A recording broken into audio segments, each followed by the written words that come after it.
Hey, what's up you guys? My name is Dan. Welcome back to my channel, or welcome if you are new here.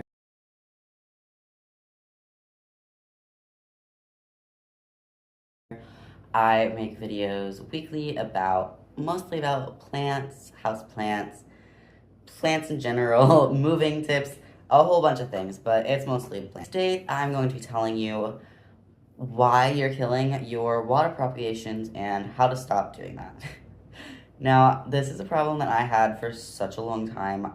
I have about 2 years experience with plants in general, and I was a serial plant killer for a very long time, as I think most of us were. My biggest thing that I just could not get, I really couldn't get it for a year and a half, even through going to school for horticulture, I could not understand water propagation. I figured it out, and I'm gonna tell you how today. If you've clicked on this video, I'm assuming you have tried water propagation time and time again. You just can't get it to work.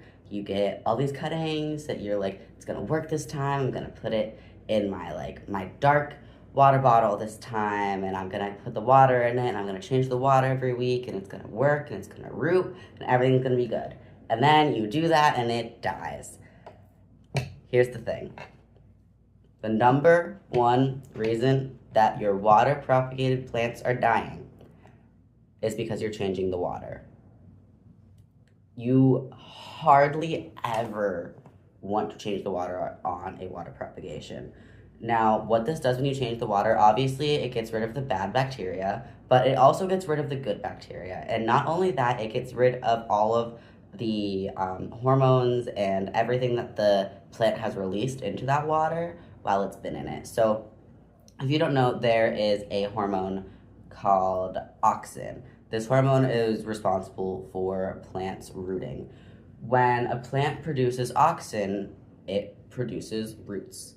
A hack that a lot of people like to use is putting a pothos cutting in with your water cuttings to help it root faster. And a lot of people are like, I don't know why, it just makes it root faster. Well, the answer is pothos secrete a lot more auxin than other plants. You're not going to want to change your water for your water propagations. Now, you might be thinking, well, what am I supposed to do then? What if it gets funky? It should not be getting funky, okay? It might get funky after like a few months, but I can guarantee you that it is not getting funky within a week of you putting it in the jar. And if it is, your plant might be sick or there's something wrong with your water. Instead of changing the water every week, what you're gonna do is you're gonna fill your water, just originally when you put your cuttings in, and then you're just gonna leave it, okay? And you're gonna watch it, and whenever that water gets down past nodes, okay, when that water is no longer touching nodes, you wanna top it off. You can do this with either, you can get like a little cup that has like a spout and pour it in there. I usually spill water everywhere when I do that, so my biggest recommendation is to get these things that I'm showing on the screen right now. I honestly don't remember what they're called, but I can link some down in the description below, and just top off the water. Another thing is you don't want to have too much water, so the water should just be a little bit over your last node in the vessel. You do not want your leaves touching the water because that's how you get rot. Now, if you do plan to keep your plants in this water, because a lot of plants can actually live in the water for the rest of their lives and not just while they're developing roots. If you do plan on keeping your plants in the water like I do with some of mine, what you're going to want to do once these plants develop secondary roots, which secondary roots are these things in the picture right here. Again, they're just the roots that the first roots will form, and then secondary roots will form off of the first roots, okay? Once your plant has a significant amount of secondary roots, like I showed in this video right here, this is way more than enough secondary roots than you need for adding fertilizer. When you add fertilizer, you're just going to want to add either a liquid or a powder water-soluble fertilizer, and you're just going to look at the measurements of whatever you're using versus whatever vessel you have. It's okay to guesstimate, but if you are guessing, definitely put less than you think you need. Add that fertilizer to your water and mix it up and put your plants back in it, and they will be good as new and very happy.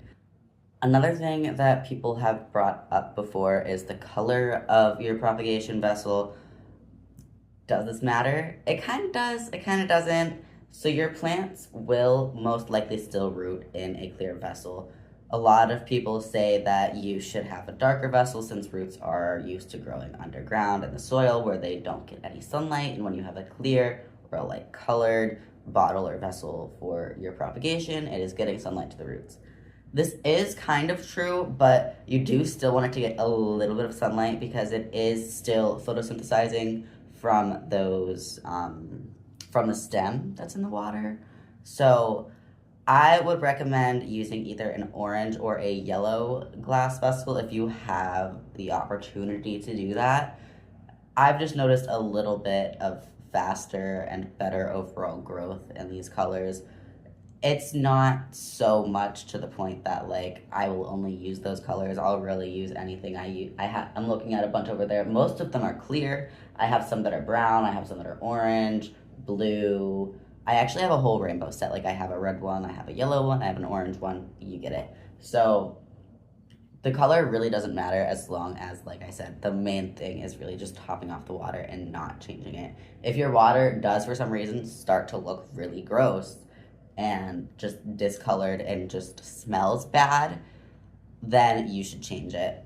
Now, by smells bad, I mean if it smells like rot. Like if you are smelling death, basically, you should change the water on your propagation. And that is really the only time that it should be fully changed. That is all for this video. Thank you so much for watching. I really hope this helped you, and I really hope you learned something from it. Please let me know if you do have better luck with your water propagations after trying this method. Give it like a month or two, try it, see what you think, and come back and let me know. Something that is important to note, though, is not all plants are able to be propagated in water like that. The majority of them can. I honestly can't really think of many off the top of my head that really cannot be propagated like this, but there are still some that cannot be propagated this way. So definitely do your research for your own individual plant that you are propagating. But basic things like anything vining, really, pothos, philodendron, scindapsus, string of anything, hearts, pearls, dolphins, any of that, they can really all be water propagated with the vine, as long as the node is in the water. That is it. I hope you enjoyed. I hope you learned something. I hope this helps you. Definitely subscribe if you are into the videos like this and you want to learn more about plants and how to be a better plant parent. I post videos every single Friday. They're not always about plants, but most of the time they are. Definitely hit the bell so that you get notifications every time I do post to YouTube. Leave me a like if you did enjoy the video. It's really cool to see people actually interact with it. So definitely like it if you did enjoy it, and just let me know. It feels nice, okay? I will see you guys next week with another video. Bye.